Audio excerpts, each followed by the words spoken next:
36 8100. Thank you. Name a business where your talents could be worth £1 million deal, where your products sold by the thousand and earned you fan mail from all over the world. An industry dominated by teenagers who could retire as millionaires by 25, and where a garage full of smart cars, luxurious offices and hype are the name of the game. Computer games now mean big money. And if all the hype sounds just a bit like the pop industry, perhaps it's no coincidence that it's a young Liverpool group that currently tops most of the charts. And the similarities don't stop there. The typical computer game buyer is the male teenager who would traditionally buy pop records. He's now spending all his disposable income on computer games. They tend to follow sort of craze buying, where I think nowadays most of our customers buy all of our games as they come out, no matter how many we produce. And I think this is the trend now, just as they follow pop groups. Just as well-designed record sleeves sell albums, it's reckoned that artful packaging is going to sell the games cassettes. Basically, we feel that everybody's going to want to take the box home and collect them, such as you collect books or records, and stack them neatly on the shelf. Your most successful game is Arcadia. What do you think are the ingredients that make a hit game? I think they're very elusive. You can't pin them down.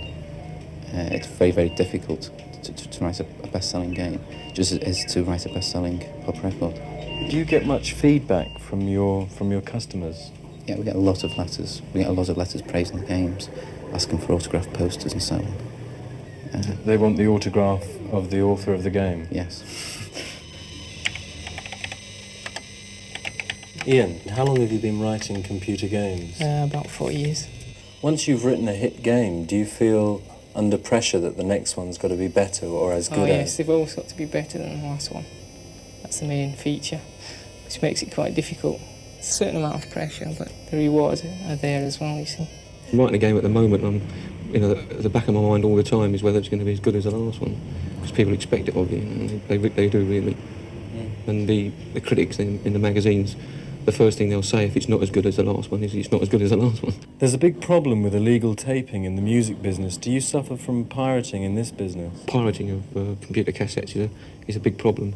You can take safeguards against people copying them from the computer. You can put security checks in. Audio copies are a bit more difficult, but I've heard figures quoted from anything from 5 to 20 copies are made of one of our tapes at a sold, where it's a big loss in revenue. Do you see any parallels between what you do and the job a pop performer does?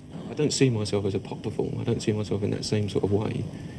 I feel more of a backroom boy, I suppose. Pop stars obviously tend to be extrovert, whereas programmers don't. In the main, they sort of keep to themselves. I've met many programmers who are motivated by personal success, in that they get from other programmers the recognition of having done something incredibly complicated. And there are many others who just do it because they wouldn't dream of doing anything else. It's what they live for. But I've never met anybody who actually wants to be a star.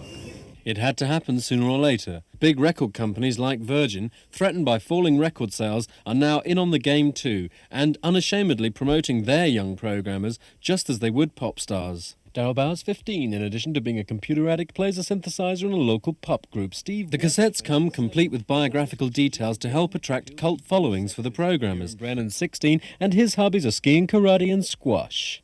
Well, I first got my computer about 2 years ago, but really it's only in the last year that I've started to actually write games seriously. I'm looking forward to it quite much, about the sort of advertising and the star. I think it's a nice idea.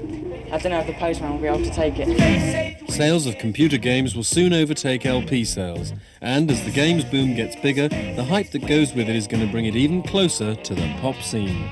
Hi, this is Richard Skinner with a countdown of this week's top computer games. Race, that's number 6. At 5, it's Asteroids. Panic, that's number 4. Cosmiads at number 3. At number 2, Wacky Waiters and Arcadia.